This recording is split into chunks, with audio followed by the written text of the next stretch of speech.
This episode is sponsored by Realtor.com, who wants you to take advantage of your free profile on Realtor.com. By claiming and completing your free profile, adding a photo, and all of the information that puts you head and shoulders above the competition, you're on your way to receiving free leads, helping search engines find you, and staying top of mind with past clients. To learn more about claiming your free profile, go to Realtor.com/profile.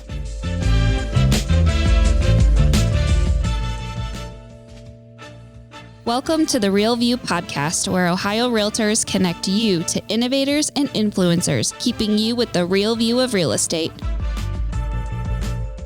Whether you're a broker, agent, first-time homebuyer, industry leader, or just happen to stumble upon our podcast today, you can expect to hear tips, tools, tricks, interesting information, and so much more from the experts in Ohio's real estate game.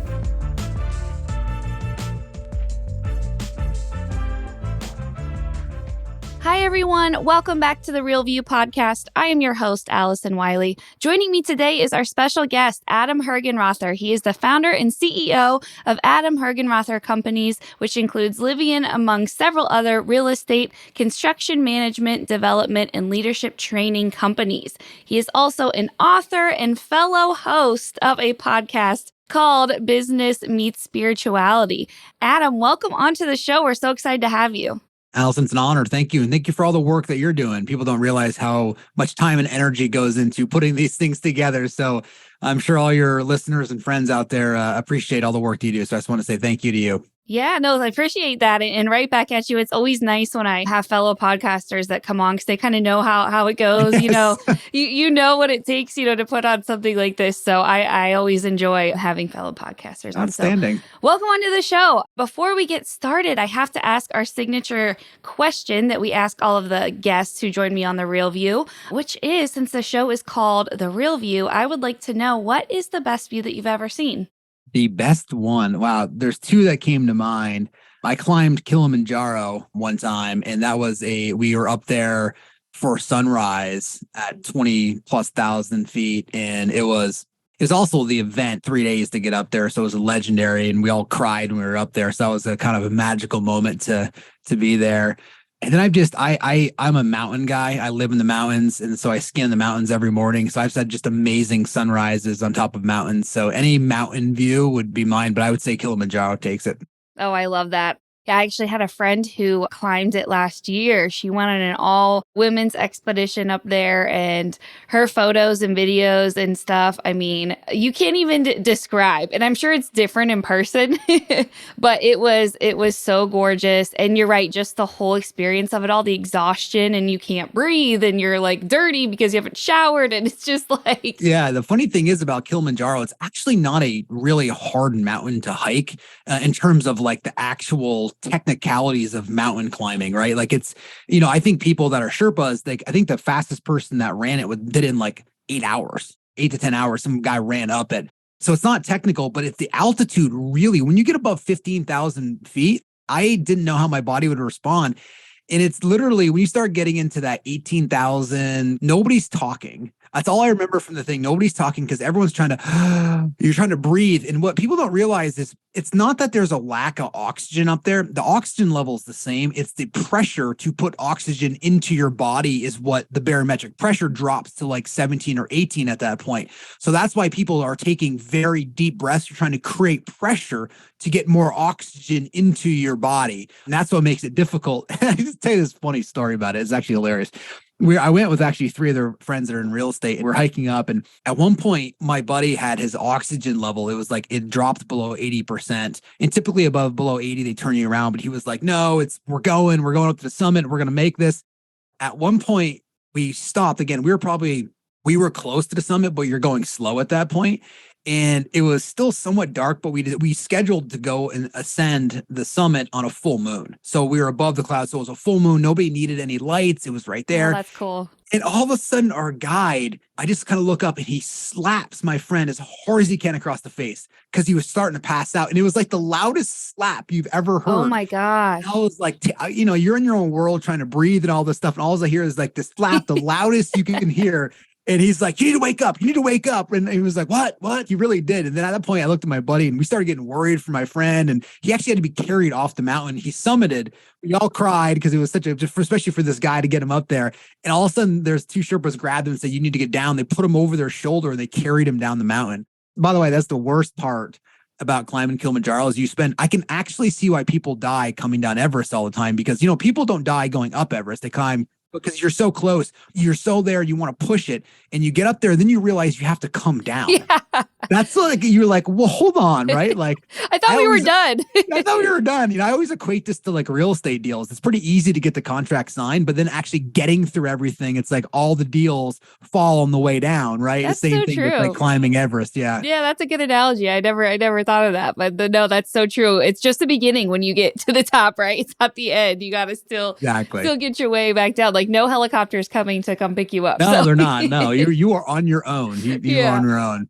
Thanks for that little interesting conversation about mountain climbing. And I always love asking this question because I just get to like learn a little bit more about the person. Yeah. So yeah, thanks for sharing. Speaking of learning more about the person, I kind of want to know more about you, how you got started in your real estate, your company, what you kind of do there. Give us a little background and history on you. When I was 15 years old, up to that point, I was about 100 pounds overweight. I was failing classes and I was in the drugs, kind of like that role model student you wanted your kid to hang out with, right? And I woke up one day and as a freshman and I realized, and I don't know why, I don't know how it came about. There's a lot of things that happen in our lives.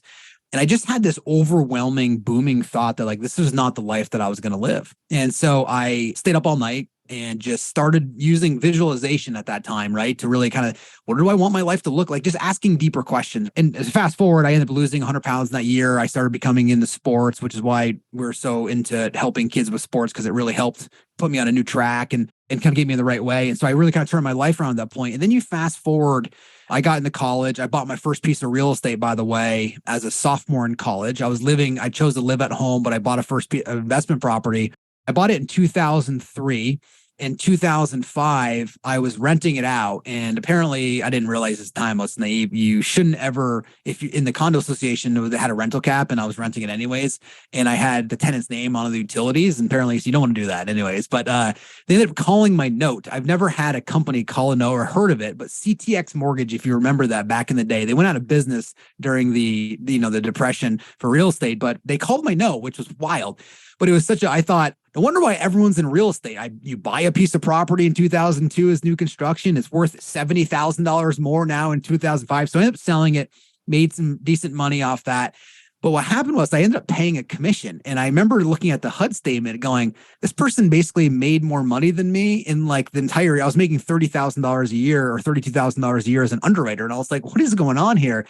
And so I ended up in late 2005, early 2006, quitting my job and then getting into real estate, which of course, that's when all the markets were collapsing and people thought I was crazy, including my own parents. And essentially, I just refused to listen to anything and surrounded myself by more intelligent individuals and followed models and systems that people have left before. I put 3 homes under contract the first, I think, 22 days I was an agent. I didn't have an office.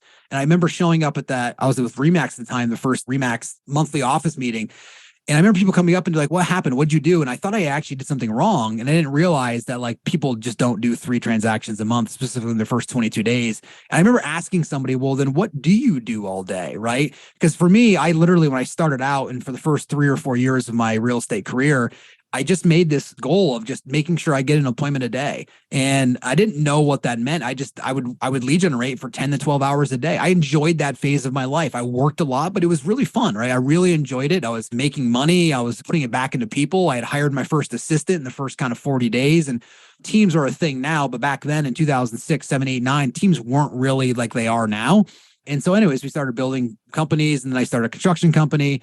I opened up the first Keller Williams office in Vermont in 2010, got to know Gary Keller really well at that time. And I started spending every month I would fly down and spend a couple days with Gary starting around 2010 or 11. And then really where things got interesting is in 2012 when I started to expand my team, which it seems more commonplace now. But we really, back then, Allison, we called it duplication, which is really what I took. If you live in Vermont, which is where I live, there's more cows than people. So your economic opportunities are very limited in terms of if you want to grow a big business. And I had already become the number 1 agent at the time and up in Vermont. So I was looking for I was kind of just bored, to be honest with you. And I was like, well, what's next? What can I do? And And we went and did this whole duplication thing. And when I started that, I had people telling me I was going to go to jail and this was wrong and you can't do this and all that stuff that people say no. It's really interesting. If you just look at real estate in general from 2010 to call it 2020, 21, 22, this whole team thing just really kind of came online. People started, it was like the sexy thing to do. That's where everyone the money was going to make, which is really not necessarily true. This whole thing of like team concept, everyone started building teams, right? It was like, how many agents can I get? And they're in between a brokerage, in between team. They got frustrated with their brokerages because they were providing more value. And just all these things came online. And I think towards the end of the 2010 decade, so 2019 or so, 18, what you really started to see, Allison, was all these people who built teams were exhausted. They didn't really know how they built it. They didn't really know how to keep their agents. They were always on edge of, are these agents going to leave me? How do I retain them? They want more things because they didn't really approach it from building a business. When I got into real estate, the first thing I did was approach it from building a business versus becoming an agent, which I was, but I was really more interested in building businesses. During that time, we expanded and ultimately we ended up, I think today we have teams in 40 states. We have, about 80 teams right now that are all within the Livian brand. Again, think about Livian as an organization that basically powers the team, right? It's not necessarily powered by, we're partners, right? We partner with you. We provide HR, benefits, training, modules. And we really, and I'll stop talking, but we answer basically 4 questions, right? For people, which I think no matter what size your team is, or if you're an individual agent, these are the 4 things you should ask. And in this order, particularly right now, is how do I make myself or my agents more productive? i.e., how do I get them more deals? How do I make them more efficient? How do I save them more time? The number 2 thing is, especially if you're growing a team from there, is how do I keep my agents, right? Which is how do I keep the agents that are with me? How do I retain them essentially? Number 3 is how do I attract and grow with the right agents, not just the number of agents, with the right agents. And then the 4th bucket, if you will, is like the general marketing, training, coaching, HR, benefits, financial analysis, ROI, making sure you're looking at business, all that in that bucket. And then a 5th is culture. And so if you have an organization, you kind of look at those 5 kind of metrics of your business, is starting with, do I have a solid, proven, repeatable plan to make agents more productive? And that agent could be you, right? It could just be it could be you as an individual, but that's where you start. So specifically right now in the era that we're in the industry segment of time where we're going through a more challenging economic in terms of real estate, when you're doing 4 million sales, 3.9, whatever that ends up being this year, that has to be the only question. And for 3 years, when they were dumping cash on the side of parking lots and you could grab it, it was very easy to not do anything. And now you wake up and you literally, what we instill is behavioral change with our professional agents. If you want to be a professional agent in today's market, you have to understand the market. You have to understand the dynamics. You have to put time and energy into it. And you have to treat it like a job, right? We have what's called the 4 agreements that we have for Livian, which is essentially our playbook into productivity. And the first one, though, is so critical, but it's so interesting in our industry, is to show up. If you took a job anywhere, what would be the first thing that you would do? And you would show up.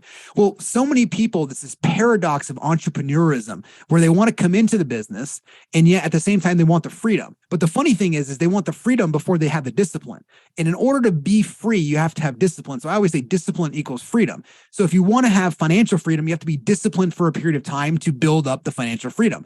If you want physical freedom, you have to be disciplined enough to eat properly or exercise. If you want freedom of time, you have to be disciplined for a period of time throughout your day in order to have that freedom later on, right? So that's the first thing, right? It's just kind of that show up mentality of what it is. And in our era, it's, if you're not willing to do that right now, then you're not necessarily going to succeed, or it's going to be a really challenging year for you. Okay, I'm going to stop.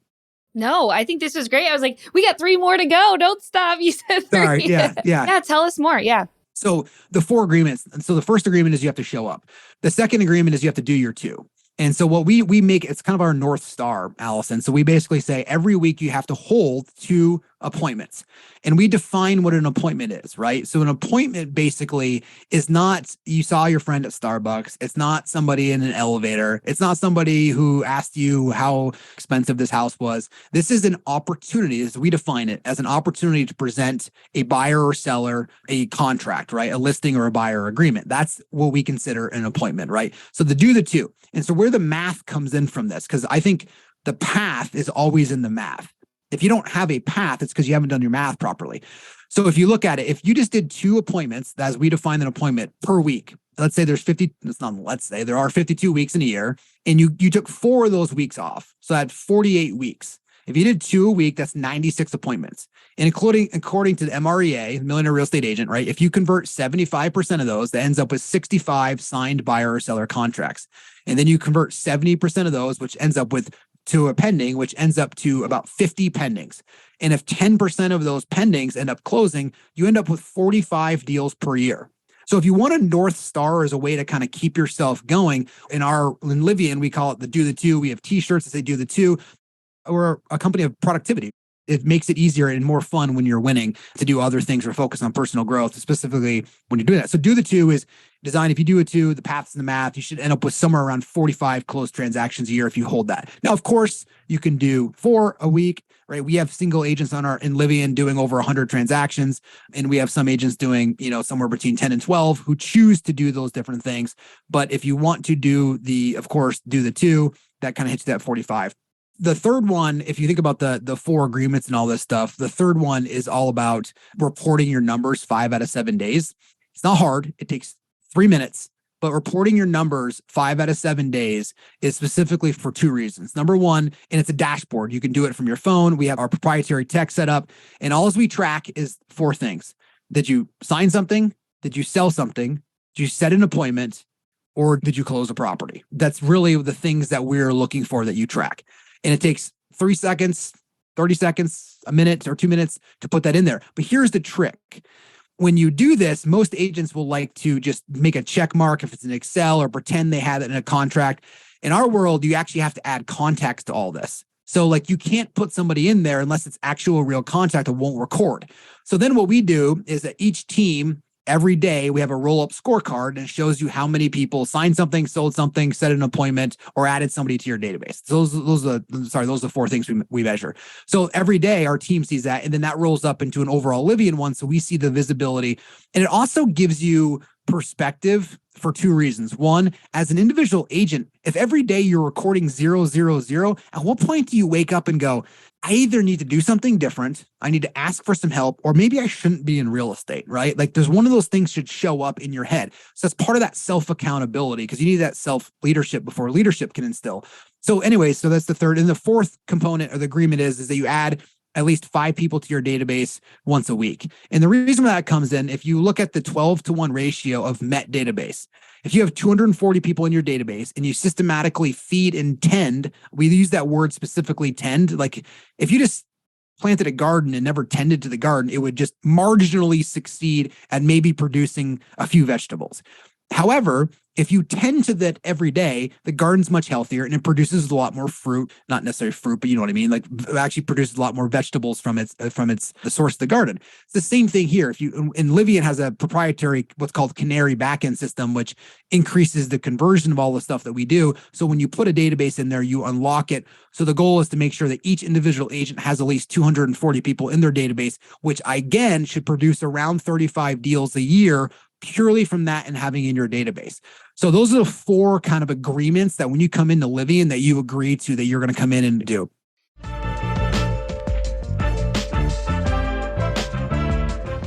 This episode of The Real View is brought to you by the Ohio Association of Community Colleges.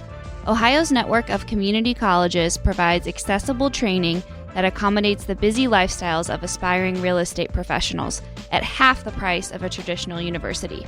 With convenient locations in every part of the state, as well as online options, Ohio's community colleges are your smart choice for pre-licensing education. For more details or to start the journey to a real estate career, visit the education page at ohiorealtors.org and then click on the pre-license course locations.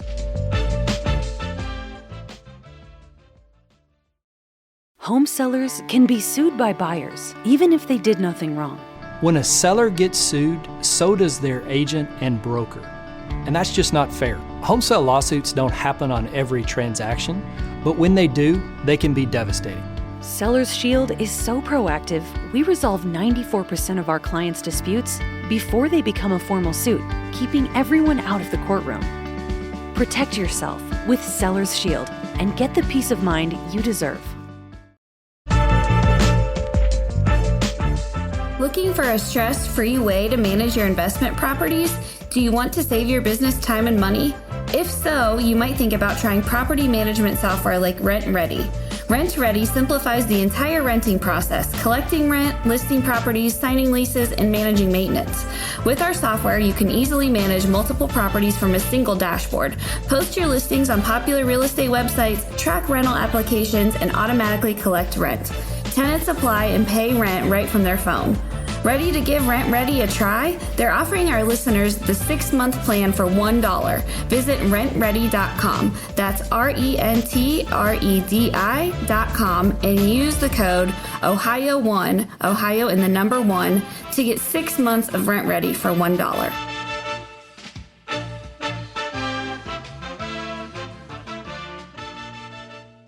Hearing all this, it just goes back to your point about like the productivity and making sure you're getting the most out of your agents. And this seems like just such a great way to try and get that. Right now, that's what matters. People need leaders and they need people focused on their productivity and also telling them the truth. You need to be a professional. And we use the word professional a lot in within Livian because it's all I mean by professional. It's not necessarily what you wear. It's professional means that I show up. I treat this like a job. And jobs can be fun. Jobs is not a negative word. I love what I do, right? It's not about a negative connotation. It's just, I'm not going to show up and think that I'm just going to do a couple deals a year. I mean, again, there's always going to be part-time agents. That's fine. However, let me back up. So anyways, I also think though, on that comment, I believe the industry is in a shift. For a while, there was billions of dollars poured into thinking technology was going to outplace the agent or kind of make them irrelevant, and billions of dollars poured in here, and it did not happen. That's why you're seeing Zillow going back to just referring to agents and trying to take part of their commission for selling leads, which is essentially what they're doing, which is a smart business model, right? Which is what they're doing. So now, what is going to disrupt the agent? I think it's the per agent productivity. When you think about Livian, we've got probably do 7 or 8 billion this year in volume, and it's a team. But what we are is we're a high performing team, right? So every agent averages 2.24 deals per month, right? So when you're doing that, how do you get that 2.24 to 3, then 4? So we have a 5-year vision of making our agents the most productive agents in real estate, all averaging at least 5 transactions per month or 60 per year. I think the next iteration of real estate is actually the disruption model that is going to happen through agents, but by making them much more productive and allowing them to do more deals with technology's aid, with AI help, with efficiencies and systems. And so now you're seeing, again, you think of like Livian as this space that exists between a brokerage and a team, and it makes agents more productive. It makes team owners more efficient and productive in what they're doing. It helps somebody else running their business so they're actually turning a much higher level of profit. Because I got to tell you, Allison, we see P&Ls every day from all different brokerages. And most people that have big teams are making less money than they did when they were just an individual agent working full-time. And it's because they just don't know what moves to make. They need models, which is why whether you're Keller Williams or anywhere brokerages, those brokerages, or even Long & Foster or Coldwell Bankers or those type of divisions, they make more money because there's models there.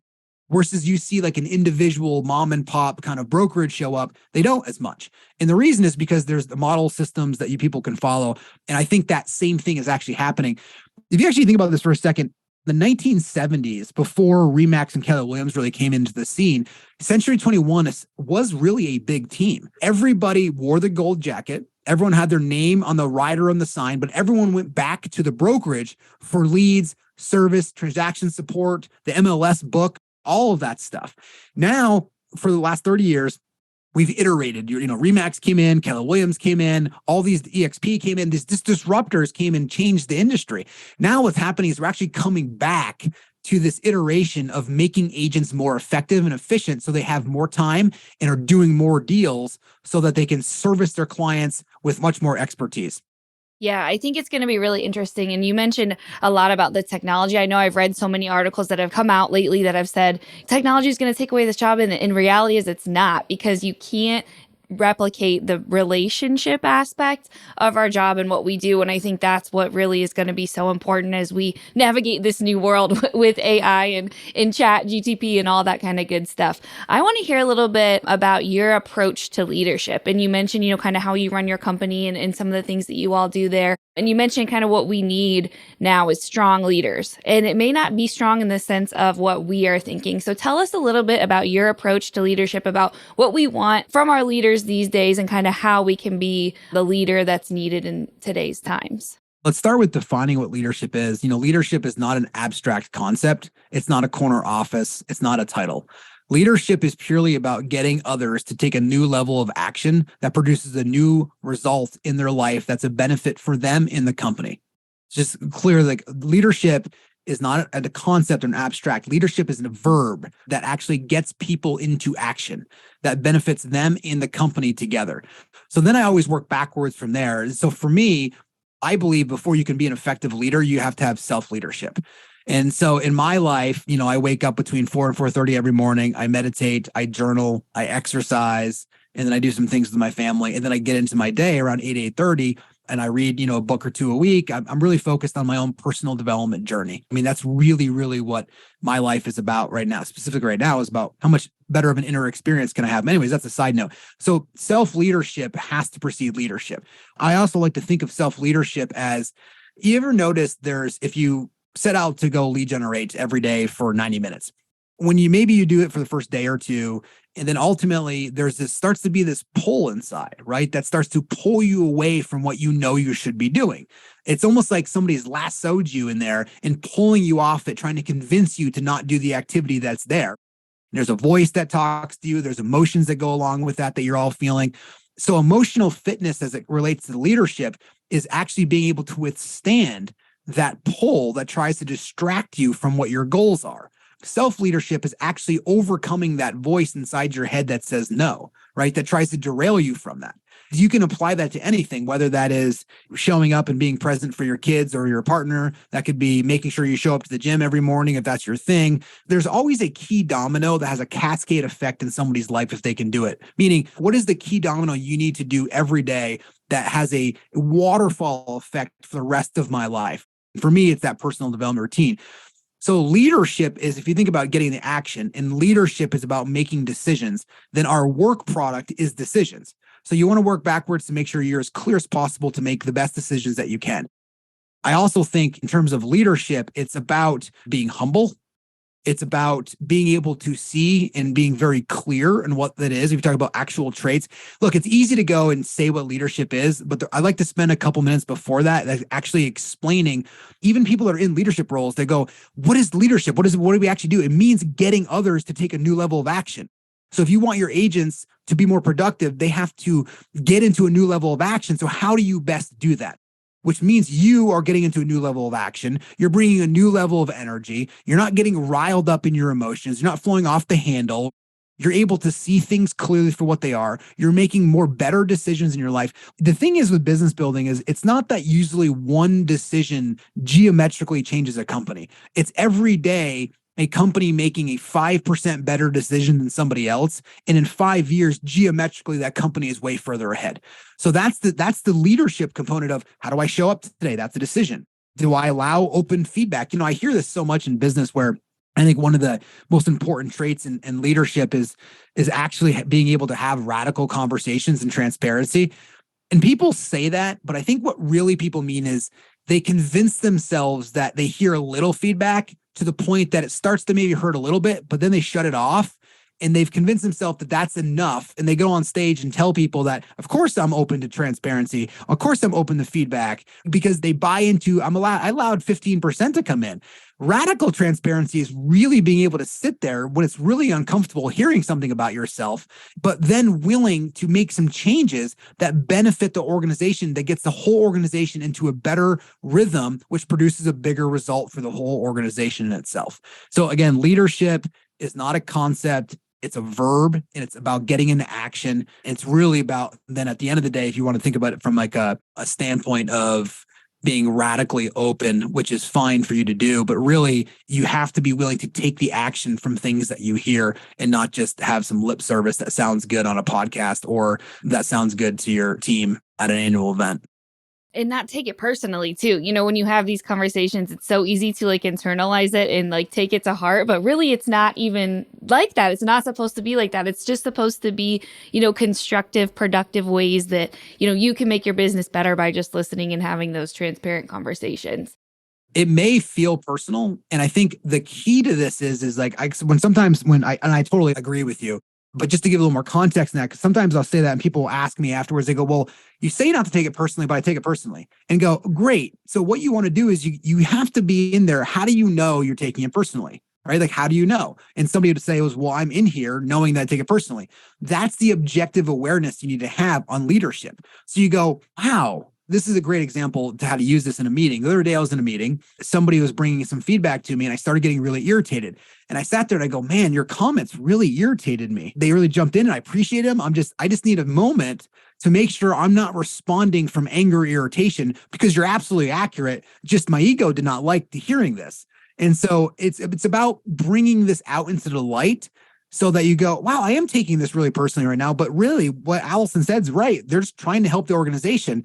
Man, there's a problem within me that I'm taking this personally, right? So it's being able to see it for the way it is. It's not about trying to get rid of emotions. The emotions are part of your human experience here, right? I mean, you get to feel all these things. Maybe you haven't felt jealousy for 10 years and all of a sudden it shows up and you're like, well, I haven't seen you for 10 years. Thanks for coming back, right? Like, you just become objective in looking at, well, think about it. You don't have to be in psychology to understand this. If you just pause for a second and realize that you have this ability inwardly to tell the difference with the subtle variations of energy. For example, if somebody comes in and says, well, Allison, I'm really angry right now. And they go, well, hold on, I'm actually irritated. Now it's moved to frustration. Well, how do you know? Like, the subtle differences. Now we've just labeled those irritation, frustration, or anger, but you're in there feeling this wave of energy, this new force, and you can feel the subtle differences between what you're experiencing. But it's not you. You're not anger. You're not irritation. You're not jealousy. You're not frustration. You're not scared. Those are things that you're experiencing. But as long as you know that you're not them, it allows you to be more clear as a leader and make better decisions. And that's really what people are after in today's leadership, is they're looking for leaders who are willing to go down that path and work inwardly and outwardly at the same time. Absolutely. Well, Adam, I think this was fantastic, and what a great insight into a little bit of your world and how you approach things, and a little bit on how we can be better people, better leaders, better agents. This was so fantastic, and thank you so much for taking the time to do this with me today. Yeah, thank you so much for having me on. And to all of our listeners, thank you guys so much for tuning in. I will talk to you next week. Thank you for listening to The Real View. That wraps up today's episode. You can keep up with the latest on the podcast at ohiorealtors.org/therealview and on Apple or Google Podcasts, Spotify, or wherever you listen. Have questions, comments, or suggestions? We want to hear from you. Email us at podcast@ohiorealtors.org. We'll see you next time.